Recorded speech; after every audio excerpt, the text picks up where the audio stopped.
Olha, a reunião com os sindicatos, né, junto com os sindicatos, o Lula mais uma vez reforçou que os ricos vão pagar mais imposto de renda. Vai lá, pode rodar. Nesse país, quem paga imposto de renda de verdade é quem tem olerite de pagamento, porque é descontado no pagamento e a gente não tem como não pagar. Mas a verdade é que o pobre hoje, que ganha R$3.000, proporcionalmente, ele paga mais do que alguém que ganha R$100.000. Vamos mudar a lógica. Vamos diminuir para o pobre e aumentar para o rico. Vamos diminuir. É necessário uma briga. É necessário uma briga, é necessário muito convencimento no Congresso Nacional, é necessário muita organização da sociedade, é necessário. Então vocês têm que saber que nós temos que fazer isso. Vocês têm que saber que a gente não ganha isso se não houver mobilização do povo brasileiro para a gente mudar uma vez na vida a política tributária, para colocar o pobre no orçamento da União e colocar o rico no imposto de renda, para ver se a gente arrecada o suficiente para fazer política social nesse país. Muito bem. Fleury, eu vou começar com você, que é o nosso convidado especial de hoje, muito tempo sem aparecer por aqui. Isso aí é conversa mole do Lula, que já vem de campanha, ou você acha que realmente ele tem essa intenção, ele vai comprar a briga que seja, ou vai trabalhar para que isso realmente ocorra? Ricos pagando muito imposto, pobres não pagando ou pagando o imposto mínimo e as pessoas tendo uma condição melhor de vida. Me começo dando meu abraço ao Castiel, né, amigos de longas datas, meu parceiro Chico aqui do meu lado. O que vem do Lula, a gente espera tudo. Eu hoje sou aposentado, ganho menos de 3 salários mínimos. E eu fiquei surpreso com essa notícia, porque eu esperava a veracidade da verdade. Ou seja, o cumprimento de uma promessa de campanha que quem ganhasse 5.000, até 5.000, não seria taxado. E hoje eu vejo uma inversão de valores, uma inversão de informações e uma inversão de proposta para que o povo brasileiro pague uma conta que já estão assustados das outras contas que nós somos testemunhas do que aconteceu no Brasil com o governo desse cidadão. E, então, assim, eu fico muito preocupado com isso, porque a gente vê o custo de vida galopando a cada dia. Você vai no supermercado nesse final de semana, no outro final de semana você já tem uma outra realidade de preços. Então, gente, nós trabalhamos... Eu tenho 73 anos, bem vivido, e estou vivendo bem para chuchu, né? E assim, mas eu trabalhei para me ter um direito, está entendendo, Cícero, de ter uma aposentadoria, viver um pouco dela e mais de outras rendas que você tem, mas é um direito adquirido meu. Agora, eu paguei imposto por quantos anos? Usufruir do seu esforço, né, enquanto trabalhava, enquanto corria atrás. Exatamente. É justo. Mais do que justo.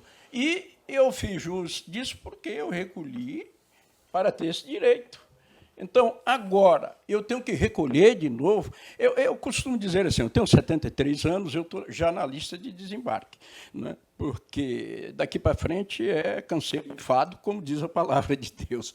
Mas eu quero viver esses dias ainda com muita qualidade. E esses impostos, para mim, é mais uma truculência desse governo. Muito bem, Irã Castiel, bom dia, seja bem-vindo ao programa, fazendo parte agora aqui do nosso time de debatedores. E aí, Irã, essa conversa do Lula, isso é uma conversa ainda de palanque eleitoral, ou realmente ele vai se empenhar e vai colocar a sua equipe para trabalhar nesse sentido de melhorar a qualidade de vida, de reduzir impostos e fazer com que quem ganha muito pagar mais impostos? Em primeiro lugar, bom dia, Cícero. Prazer em revê-lo novamente, aí após suas férias. Obrigado. Ao Zezinho, meu bom dia, ao Chico, ao Fleury. E dizer o seguinte, qualquer ilação, qualquer perspectiva de mudança, há 21 dias de governo, é um absurdo se discutir isso. São temas que vão para a mídia, que causam na população, evidentemente, um frenesi, é claro, e que todos devem ter uma cautela nesse instante, porque nós estamos saindo de uma cartaz daquelas que, infelizmente, só em país de terceiro mundo se vê. Não é? E quando é país de primeiro mundo ocorre isso, as brigas não são exatamente iguais às nossas. Os dilemas não são iguais aos nossos. De qualquer sorte, eu acredito que o atual presidente da República ele irá fazer, sim, algumas mudanças e deve fazer. O que ele prometeu em campanha, efetivamente, haverá de cumprir. Eu não tenho absolutamente dúvida quanto a isso. Mas eu quero adiantar aqui também, Cícero, que é uma coisa importante, que, como eu sou muito assíduo telespectador do programa de vocês, durante a semana, sempre que posso, estou vendo, assistindo, dizer o seguinte, que o tema não pode ser debatido apenas na esfera do Executivo Nacional, diga-se presidente da República. Você tem um Congresso Nacional, que ainda está aí, e outro que assume dia 1º de fevereiro, tá certo? E as cobranças não devem ser feitas ao presidente da República. Ele tem um projeto de governo, um plano de governo, tá certo? De poucos itens, que mexe com a economia, mexe com o social, mexe com todas as esferas da atividade, tá certo? Da atividade humana. Então, é necessário que tenhamos uma preocupação única, só essa, é cobrar o seu deputado federal, o seu senador, sabe, dessas questões que incomodam as pessoas. Você elegeu o senador e elegeu o deputado. E são eles que são seus representantes diretos junto ao Executivo Nacional. Portanto, em vez de estar discutindo o presidente, discuta com o seu senador e discuta com o seu deputado federal, diga-se Congresso. Muito bem. Chico Holanda, bom dia. E aí, Chico, é cedo para cobrar do presidente que tomou posse aí há 20 dias? Ou tem que ficar de olho aí nessas propostas, ou projetos, ou promessas de campanha do Lula? Bom dia, Cícero, meu Fleury, aqui meu amigo Castiel, Zezinho, a senhora e o senhor que nos acompanha, nos assiste nesse momento, na mídia, nas redes sociais, YouTube, Facebook e afim. Cícero, de fato a gente faz uma análise de um governo com 100 dias, né? Ou municipal, ou estadual, ou federal. Mas o que está acontecendo com o governo Lula é que ele parece que esqueceu que o segundo turno foi no dia 30 de outubro. Tá? É isso que ele precisa. Ele está. Se falar muito do Bolsonaro, que ele tinha algumas falas, o Zezinho sempre falasse isso aqui, que era desastrosa. O Lula, que já tem experiência de 2 mandatos como presidente, mais 2 com a sua sucessora, que ele o fez, tá? Devia já ter aprendido isso. Quando ele vem para a nação, falando dessa maneira que fala, aí as pessoas, olha só a posição. E tem que ficar claro que quem tem que pagar, e isso eu defendo, já defendi muitas vezes aqui, de fato são os bilionários. Que se nós formos fazer aí, se der 3% da população brasileira, é muito. Tá? E essas pessoas, de fato, precisam pagar mais. Os banqueiros, por exemplo, tá? Que ganham aí bilhões por ano, tá? Em cima do povo brasileiro. Porque a dívida interna do Brasil, que é rolada todos os anos, ou seja, quem ganha dinheiro com isso aí é os banqueiros, de fato. Agora, quando ele fica ainda esquecendo que já tem que estar pensando em governar, tem que acalmar o povo brasileiro, tem que acabar com essas narrativas que ele fica aí inventando história, dizendo que vai pôr o pobre no orçamento e o rico na folha no imposto de renda, que tem que arrecadar mais para poder fazer políticas sociais. Se for só isso aí, eu apostaria 100% aplaudindo. Mas esse filme eu já assisti, como sempre gosto de falar. Já assisti esse filme passar. E quando eu vejo o diretor o mesmo, e os atores quase todos os mesmos do passado, aí isso aí me deixa preocupado. Quando eu vejo esse monte aqui de carrapatos socialistas aqui da América, já atrás dele, para poder novamente pegar dinheiro do BNDES, em vez de investir no Brasil, em nossas rodovias, ferrovias, isso nos deixa preocupado, porque precisamos, primeiro, resolver o problema Brasil. Esse que é o papel do presidente agora. Mas quando ele leva para 37 ministérios, significa que, de fato, a despesa, o custo público, a máquina pública vai aumentar. E quem vai pagar? Todos nós. Muito bem. Zezinho, bom dia. Sua vez, seu comentário sobre esse tema. Olá, mais uma vez aqui, todos os dias, vivendo, aprendendo e debatendo que, depois dessa polarização, o debate público ele é bom. Né? E nós temos que estar debatendo com ordem, decência, respeitando aqueles que pensam diferente. E é bom, de vez em quando, a gente ouvir os que pensam diferente, porque no conjunto de ideias a gente chega aí, ou talvez, a gente não sabe, mas a gente faz o debate público, né, Cícero? Então, eu vou aqui. Olha, vendo meu nobre amigo que enriquece o debate público aqui, o Irã Castiel, que é bom, é um sábio, né? Mas diz que todo sábio ele tem momento que ele se perde. E ele está se perdendo aqui no que ele falou, porque ele falando que só... não, ele está falando aqui que só tem 20 dias de governo defendendo. Eu sei que você pregou uma procuração para defender, você vai ter que fazer ginástica mental para defender. Mas, não, eu sei, você é inteligente, por isso que é bom debater com pessoas com inteligência, com intelecto acima da média. Isso é bom. Mas o que eu quero dizer é que não só tem 20 dias, nós temos, daqui mais uns dias, nós vamos para 90 dias de governo, porque a equipe de transição vem mandando e já era para dizer o como. Quando a gente vem e ouve essas falas desastrosas, falas que faz o povo brasileiro sonhar e acreditar e alimentar aqueles partidários, aqueles torcedor, parecendo, Fla-Flu, você que gosta do Fla-Flu, entendeu? Então, você vai ver que aí há uma expectativa e depois vem uma frustração. Não é que coisa, a gente tem que saber como, de onde é que vai tirar dinheiro. Até Cícero ontem estava lendo, porque eu já vi que era 2 trilhões. Ele falou, não, é 100 bilhões. Mas é um jeitinho de passar pano também. Mas é o que está lá no UOL, entendeu? Então, o rombo é muito grande. De onde? Não, mas nós vamos taxar aquele, porque realmente precisamos arrecadar, porque teve a PEC do estouro, tem as promessas, tem Minha Casa Minha Vida. Rapaz, é tanto pacote, tanta coisa, que, meu Deus do céu, o Brasil realmente, Ira, 27 anos que não se arrecada tanto. O Brasil está no rumo certo. O Brasil, embora o que eu sempre falei e sempre critiquei o governo que saiu, que ele só falava para a bolha dele ali e falava ali naquele cercadinho. Mas agora esse aqui, o Ira, mudou para outro cercadinho. É dentro do palácio, é um cercadão. Falando para os apoiadores dele, fazendo política e o palanque. Você sabe que não existe dizer que vai... tudo bem que você falou, eu concordo, tem que ser debatido com o Congresso. Mas, pelo amor de Deus, você sabe que isso jamais, e eu deixo aqui o desafio para você, para a equipe dele econômica e para o secretário da Fazenda, Lula, porque ele é secretário.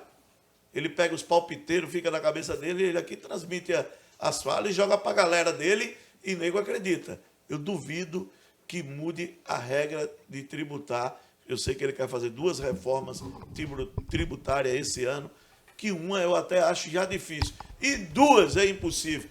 E ele vir e as pessoas aplaudirem. Então, Irã, o cercadinho e os discursos mudou só de plateia, mas a alimentação da polarização, a gente está vendo aí que não mudou nada. O Lula, diferente, é um Lula que saiu da cadeia, saiu perturbado da cabeça, e a gente sabe que a cadeia muda o comportamento das pessoas. Bom, olha só, eu tenho uma frase que eu carrego comigo, né? Eu carrego essa frase comigo e daí cada um entenda como quiser, né? Então, a dúvida dos sábios ela é muito mais forte que a certeza dos ignorantes. Tá? Então, quando o Zezinho fala em trilhões, o diretor pega a capa do UOL de ontem, onde o Haddad fala que ele tem 100 bilhões para cobrir por conta desse discurso aí do Lula. Por gentileza, onde vai buscar, por né? gentileza, procura... de onde que vai tirar? Mas não é 3 trilhões. Está falando em 3 trilhões. E outra coisa, você, o Chico Holanda, que são de direita, e o Cujuí e até o Buiú, entendeu? Fico falando dessa porque os banqueiros, porque não sei. Me apresenta um candidato. Se vocês me apresentarem alguém que governe esse país sem sentar na mesa da Febraban, dos banqueiros, aí eu nunca mais falo nada. Cícero. Eu fico bem quietinho. Se vocês me apresentarem um cara que vai ser... Não quero conversa com banqueiro. Isso aí é só sanguessuga, né? É carrapato, até no mais pobrezinho, tem uma conta do banco que está ferrado. Me apresente um. Se conseguir me apresentar um, aí eu nunca mais toco nesse tema. Irã, o 30 segundos aí que o Zezinho citou, você pediu, depois, Chico, você também. Eu vou tentar aqui responder para o Zezinho o seguinte. Ele joga gasolina nas coisas, impressionante, né? Eu estou quieto no meu lugar, dando minha opinião. A fogueira de São João, né? São tá João, alta lá, e ele vem e joga um balde querosene. de gasolina. Mas vamos lá. Zezinho, é o seguinte. Você quando vai assumir qualquer instituto, empresa, qualquer coisa, que passa um desastre, um tsunami antes, você tem a obrigação, diga-se, funcionários abnegados do serviço público, que a máquina não para em razão deles. Porque se a depender dos titulares, presidente, ministro, etc., isso tudo, até secretário de Estado, de município, quando uma administração transita para outra, é evidente que a balbúrdia está feita. E nesse daí teve mais ainda. Esconderam um monte de coisa, estava tudo desarticulado. Teve que refazer. Em 21 dias de governo, não é possível uma máquina federal desse tamanho você conseguir implementar um dinamismo, seja de que natureza for. Ainda mais com esse escândalo vagabundo, desculpa o palavrão, mas irrita sobremodo, sabe? Essa invasão que o cara, com uma semana depois da posse, quer dizer, tumultuou todo, foi uma semana perdida, 2, e o cara ficou fazendo essas reuniões, chamando para perto as pessoas que podem ajudar o país a crescer. É isso o que ele está fazendo. Agora o outro fugiu, está lá em Miami, está entendendo? Numa boa, duro, a mulher começou a fazer propaganda de TikTok para vender produto. Ontem o jante de ordem dele já foi pego com a mulher de uma tal de Rita, aí não sei quem é, que já usou o cartão que era pago por fora com o dinheiro da presidência da República, quer dizer, nosso dinheiro. Olha, cara, posso falar uma coisa? As narrativas são muito grandes. Então esse para cá e fica essa onda, o cara pega um celular desse aqui, ó. Isso aqui é uma arma desgraçada. Para as pessoas bem intencionadas, ela viabiliza bons negócios, boa apresentação, sabe, boa civilidade. Agora, para os canalhas que vivem disso, aí realmente torna esse pacote todo que nós estamos aí a ver. E mais ainda, eu vou acrescentar aqui, tá certo? A direita sempre existiu, sempre houve eleição e nunca houve isso. A esquerda sempre existiu e nunca houve isso. A grande verdade é a seguinte: manifestação pode se fazer ordeiramente, civilizadamente. Agora, quebrar as coisas do povo brasileiro, desses próprios canalhas que fizeram isso, é uma bolhazinha desse tamaninho, tá entendendo? Que arrebenta, aí fez essa balbúrdia toda. Agora nós estamos pagando a conta. Bloquearam bens dos caras aí, mas isso aí não vai, é só uma questão disciplinar educativa. Na verdade, derrubaram tudo. E mais, os fanáticos, esses aí, não tem espaço para eles. O cara vem falar que é Bolsonaro, esse daí se pode esquecer. Se ele é direita, correta, decente, é uma outra coisa. Não Bolsonaro, pô. O cara fez no país é brincadeira, pô. Muito bem, seguimos aqui. Eu recebi uma mensagem aqui do advogado Wilson Dias, viu, Zezinho? Ele é um telespectador assíduo da gente. Obrigado, Wilson, pela sua seleta audiência conosco. Mandando um recado pro Zezinho aqui. Zezinho, ó, em todos os governos que se inicia tem 90 dias de trégua, mas a oposição não dá trégua. As eleições parece que não terminaram. É complicado dizer. O recado para você, Zezinho, depois você comenta o recado do Wilson. O Chico pediu 30 segundos, vai lá, Chico. Bem, em primeiro lugar, Cícero, você falou dos banqueiros, não é só no Brasil, não. Onde os países, que é o do grupo dos globalistas, né, que hoje no mundo existem 3 grupos aí tentando dominar o mundo, um é esse, na qual os banqueiros estão, se nós formos ver, sabe quanto é o déficit? Ontem, inclusive, a Câmara dos Estados Unidos não mais vai permitir que o governo imita moeda, ou seja, lá chegou a 31 trilhão de dólares o déficit, ou seja, dos Estados Unidos. Isso na Alemanha, ou seja, em todos os países que está aí na França, então, em todos eles. Agora, a questão, quando eu falo isso, e o Lula sabe disso, Ele sabe disso que quando ele governou no primeiro e segundo mandato, os banqueiros ganharam 20 vezes a mais que ganharam no governo Fernando Henrique. Então ele sabe como funciona isso. Ele sabe como funciona isso porque ele ganhou no dia já estava viajando de jatinho de mega empresário. Então ele sabe como funciona isso. Agora, jogar para a plateia é isso que tem que parar de fazer. Outro ponto, isso na resposta ao Cícero. Agora, no comentário do meu amigo Irã Castiel, eu quero dizer que isso que aconteceu aqui no dia 8, à esquerda, é porque o pessoal da esquerda tem memória curta. Vou dar alguns prejuízos que deram para a população, para os empresários desse país. Quantas invasões do MST, isso com apoio da esquerda. Por que eu digo isso? Porque aqui em Rondônia, quando aqui estava o PT no poder, no INCRA, tinha uma senhora que era toda poderosa. E o que elas faziam? Quando sabia que uma pessoa tinha uma área, que aqui a maior parte das áreas não é documentada, o que eles faziam? Passar informação para o MST para fazer invasão, quebra-quebra. Tá? Então, isso aí tudo também, tá, é esquerda. E quando nós vimos também, em 2014, 2016, foi 2017, quando os índios, tá, quando o MST invadiu o STF, que quebraram, que saiu vários policiais feridos, isso aí isso é normal, isso aí é manifesto. Agora, e mais ainda, se no dia 8, eu já falei isso aqui umas 3 vezes e vou repetir novamente, isso foi armadilha para a direita cair. Isso o presidente sabia, o ministro da Justiça sabia, o comandante das forças sabiam, eles estavam lá em Brasília, o Lula saiu de lá para ir para São Paulo, para não estar lá, mas deixou lá os ministros, lá no ministério, olhando de binóculo aqueles pessoas da direita. E ainda o seguinte, tem gente filtrada, isso vai ficar provado ainda. Os aloprados do PT lá atrás, tinha aloprado do PT junto e foi o que fizeram a maior bagunça. Muito bem, seguindo. Eu falei para abrir os dois aqui, mas deixa quieto. O Chico, só para dizer para você que o Lula foi em Araraquara, em São Paulo, por motivo de uma catástrofe, né? Até onde se sabe aí, foi acompanhar, foi ajudar, o prefeito pediu ajuda para o governo federal diante do que aconteceu. Então, até se tem sorte, tem uma desculpa plausível. Como ele está em Roraima hoje. Como ele está em Roraima hoje, aqui vizinho nosso, próximo daqui está em Roraima, por conta dessa situação dos índios e anomanes. Fleury, e aí, essa sua vez aí, né, nessa situação, esses protestos, você acha que tem muito mais, tem além do que efetivamente se queria fazer nisso? Isso pode ter sido arquitetado, tem um dedo da esquerda, digamos, nisso? Quando eu fui secretário municipal em Porto Velho, no governo Guedes, a primeira aliança que foi feita no Brasil com o PT foi aqui em Porto Velho, com o PSDB. E eu falei para o Guedes, cara, você sabe onde é que você está pisando? Não, aquele jeitão dele.